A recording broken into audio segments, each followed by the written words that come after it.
Jed, anong sektor ang nagkaroon ng pinakamalaking bahagi sa labor force noong December 2024 ayon sa PSA? Ela, base sa datos ng Philippine Statistics Authority, pagdating nga sa mga pangunahing sektor nitong December 2024, nananatiling ang services sector pa rin yung nagkaroon na may pinakamalaking bahagi dito sa labor force kung saan naitala yung 60.5% share.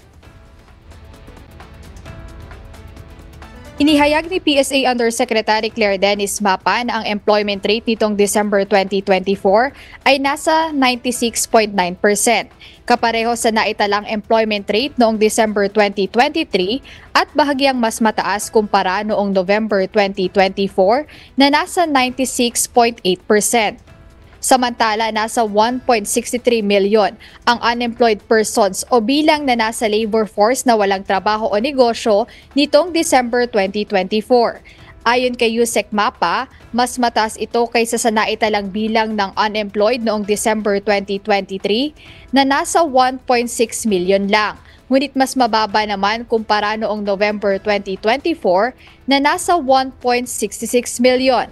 Ang unemployment rate ay naitala sa 3.1% o 31 sa kada 1,000 na individual na nasa labor force ang walang trabaho o negosyo nitong December 2024. Samantala, binanggit din ng PSA na ang transportation and storage subsector ang may pinakamalaking pagtaas sa bilang ng may trabaho o negosyo noong huling buwan ng 2024. Ito nila ay dahil sa epekto ng holiday season kung saan karaniwan talagang tumataas ang ganitong mga trabaho o serbisyo.